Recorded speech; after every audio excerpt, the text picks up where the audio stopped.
मैं जीतेगा, हमारा मर्जी है, हमारा दिस इज अवर टारगेट, ले जीतेगा।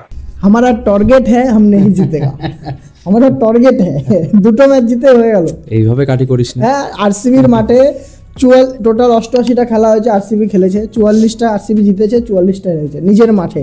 50% পুরো ট্র্যাক রেকর্ড আরসিবি। সিরাজ কা ইন্তেকাম দেখা গেল আজকে। হ্যাঁ, একদম কি বল করলো, গুলির বেগে বল করেছে, গুলির গতিতে। আর কি রিদম আজকের সিরাজের বলে। হ্যাঁ, এটা সত্যি। কিন্তু আরেকটা আফসোস হয়ে গেল যে সিরাজ যদি বিরাট কোহলি উইকেটে নিত তো তাহলে কি সেলিব্রেশন করতো? না করতো না, কারণ রেসপেক্ট আছে না, ইন্ডিয়ান প্লেয়ার। এটা ঠিক, রেসপেক্ট। হ্যাঁ, at the end of the day Indian player. হ্যাঁ, তাই বলে এরকম এইগুলো করবে না, এগুলো বাঁচপা না, একদম ইয়ে করে দেবে। কোহলির লেগেছে চোট। কোনোদিন কোনো প্লেয়ারকে দেখেছিস যে প্লেয়ারের চোট লেগেছে মাঠের একদম শেষ প্রান্তে আর আম্পায়ার চলে গেছে ওইখানে যে ঠিক আছে নাকি চোট ঠিক আছে? কোহলির চোট লেগেছে হাতে, আম্পায়ার জিজ্ঞাসা করছে ঠিক আছে খেলা চালু করতে পারি তাহলে এবার? না, এটা হচ্ছে ব্যান্ড ভ্যালু। হ্যাঁ, তো আরসিবি আর জিটির খেলা। আরসিবি 3 নম্বর ম্যাচ হেরে গেল, উইনিং স্ট্রিক কন্টিনিউ রাখতে পারলো না। কত উইকেটে? 8 উইকেটে জিতেছে। হ্যাঁ, জিটি 8 উইকেটে জিতে গেছে। আরসিবির মাঠে এসে আরসিবিকে হারিয়ে দিয়ে গেছে। Brilliant performance by Buttler, by Siraj, by Sai Kishore, 3 John highlighted player একদম এই ম্যাচের। আর ওদিকে আরসিবির ব্যাটিং লাস্ট বাঁচালো হচ্ছে টিম ডেভিড, আর ওদিকে জিতেশ শর্মা আর লিভিংস্টন। প্রথমে হ্যাঁ যদি বলিস তাহলে পাওয়ার প্লেতে ফ্লপ। হ্যাঁ, পাওয়ার প্লেতে ফ্লপ, পুরো ফ্লপ। প্রথমে আরসিবি নামলো ব্যাটে নেমে 3 উইকেট ঘাট 3টে উইকেট পড়ে গেল। 4 নম্বর উইকেটটাও 7 ওভারের মাথায় পড়ে গেল একদম। আর পুরোপুরি সিরাজের, আরশাদ খানের পরে সিরাজ এসে পুরোপুরি এখানে ক্রেডিট দিতে হবে যে পাওয়ার প্লে পুরোপুরি জিতেছে জিটি সিরাজের জন্য। না, তবে একটা জিনিস আমি তুই খেয়াল করেছিস কিনা আমি জানি না, কি আনক্যাপ প্লেয়াররা কিন্তু ভালো খেলছে। হ্যাঁ, এবার আনক্যাপ প্লেয়ারদের সাই কিশোর বল, হ্যাঁ তারপরে আনক্যাপ না হলো সুদর্শন, আনক্যাপ না হলো তাও সাইড লাইনের প্লেয়ার। তারপর ওদিকে আশুতোষ শর্মা বল, অন্যান্য নতুন প্লেয়ার বল না। হ্যাঁ, কালকে পাঞ্জাবের বল, হ্যাঁ পাঞ্জাবের প্রফ সিমরন সিং, হ্যাঁ খেলছে, ওরাই খেলছে। এবার আইপিএলটা এরকমই দেখা যাচ্ছে। তো আরসিবির ওখানে উইকেট পড়ে গেল, পুরোপুরি মাজা ভেঙে গেল। জিতেশ শর্মা এসে বুংচাং শট খেলে একটুখানি দাও না, বুংচাংইরা মানলাম যে আইপিএল এরকমই চলে। জিতেশ শর্মা এসে একটা 21 বলে 33 রানে একটা ক্যামিও ইনিংস খেলে দিয়ে গেল। আর ওদিকে লিভিংস্টনের 50। এটা হচ্ছে আরসিবিকে বাঁচালো। লাস্টে এসে টিম ডেভিডের যে ক্যামিও লাস্টে, ওটাই হচ্ছে কাজ করলো একদম। না, আরেকটা হাইলাইট আছে কি, লিভিংস্টনের 105 মিটার 6। হ্যাঁ, এটা না তার আগে একটা আছে। না তার আগে আছে, এই ম্যাচে বড় কথা সিরাজের যে ব্যাপারটা, প্রথমে 4 ওভার 3 বলের মাথায় 4 বলের মাথায় মারলো হচ্ছে না 3 বল না 4 বল যাই হোক, মারলো হচ্ছে 105 মিটারের 6। ফিল সল্ট, ওটা লিভিংস্টন না, ফিল সল্ট। না ফিল সল্ট না, লিভিংস্টন মেরেছে। ফিল সল্ট 105 মিটার মেরেছে, তাহলে লিভিংস্টনের 6টাও 105 মিটারই হবে তাহলে। হ্যাঁ, ফিল সল্টের আগের বলে 105 মিটার 6, পরের বলে কিন্তু ইয়েতে গেছে একদম। হ্যাঁ, তাহলে দুটোই 105 মিটারই হয়েছে। হ্যাঁ, তোর তারপরে বলে বোল্ড সিরাজ। এর থেকে বড় সিনেমা আর হয় নাকি? 105 মিটার কে বোল্ড, সিরাজ সব বোল্ড নিচ্ছে এবার। রোহিত শর্মা বল, তো এখানে কোন রকম 169 অব্দি পৌঁছাতে পারলো আরসিবি। তারপরে আসলো শুভমান গিল আর সাই সুদর্শন। সাই সুদর্শন সম্পর্কে কি বলার আছে তোর?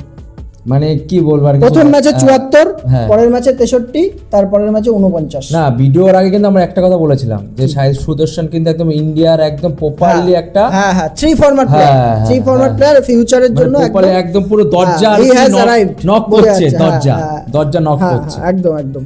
তো তিনটে ম্যাচে পারফরমেন্স ভালো, এই ম্যাচেও অ্যাজ ইউজুয়াল। আর ওদিকে শুভমান গিল, ওদিকে আমাদের ইন্ডিয়ান যারা এলিট প্লেয়ার আছে, শুভমান গিল, রোহিত শর্মা, জয়সওয়াল, কোহলি, এরা কেউ ফর্মে নেই, সব নতুন প্লেয়াররা এসে খেলছে।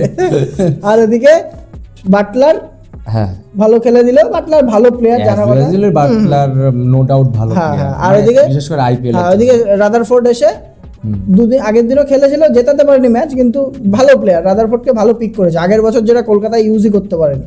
হ্যাঁ, আগের বছর একটা কথা তোকে বলতে চাই, রাশিদ খানের এরকম, হ্যাঁ রাশিদ খানের যে ডাউনফল, রাশিদ খানের একটা স্ট্যাটস বলছি, রাশিদ খানের যে অবস্থা, 2024-এর আগে অবধি 109 ম্যাচে 139টা উইকেট ছিল।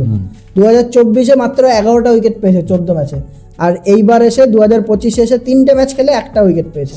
লিভিংস্টনের মতো প্লেয়ার রাশিদ খানকে 5টা করে 6 মেরে যাচ্ছে, 5খানা 6 খেয়ে যাচ্ছে রাশিদ খান। ওদিকে সাই কিশোর জায়গাটা কমপ্লিট করে দিয়েছে। তাই হ্যাঁ, জিটির এটা বলতে হবে, জিটির ব্যাটিং 3জনই আছে, আমরা এটা দেখেছি। এরপরে সেরকম কেউ নেই আর। হ্যাঁ, শাহরুখ খান, তেওয়াটিয়া এরকম টাইপের প্লেয়ার আছে, কিন্তু জিটি একটা জিনিস যেটাতে জিতে যাচ্ছে সেটা হচ্ছে বোলিং। একদম সলিড বোলার আছে। ঈশান্ত শর্মা এসে উইকেট তুলছে, বুড্ডা মাল এসে উইকেট তুলে নিচ্ছে। তোর ওদিকে ঈশান্ত শর্মা বল, সাই কিশোর বল, রাশিদ খান বল, সিরাজ বল, হ্যাঁ একদম সলিড বোলিং লাইনআপ। আজকে হয়তো রাশিদ খান চলেনি। হ্যাঁ, রাশিদ খান আজকে কিন্তু এরকম পারফরম্যান্স খুবই কম দেখা যায়, কিন্তু তাও আজকে খেয়ে গেছে কিছু, যেটা খেয়ে গেছে সেটা মানতেই হবে। তো 8 উইকেটে জিতে গেছে গুজরাট। পয়েন্টস টেবিলের এখন যে অবস্থা, পাঞ্জাব 1-এ আছে, আর হচ্ছে 2-এ আছে দিল্লি, 3-এ মনে হয় 3-এ হচ্ছে আরসিবি ছিল, 2-এ ছিল, 3-এ নেমে এসছে আরসিবি, আর হচ্ছে তো 4-এ হচ্ছে আজকে গুজরাট। হ্যাঁ, আজকে হচ্ছে গুজরাট 4 নম্বরে। তো এই ছিল match. Man of the match Siraj হচ্ছে অবশ্যই, এটা তো স্বাভাবিক ব্যাপার হবে না আবার। হ্যাঁ, আরসিবির বিরুদ্ধে এরকম খেলেছে, সত্যি তাই। আমরা তাহলে আজকের ম্যাচ কলকাতা ভার্সেস এসআরএইচ।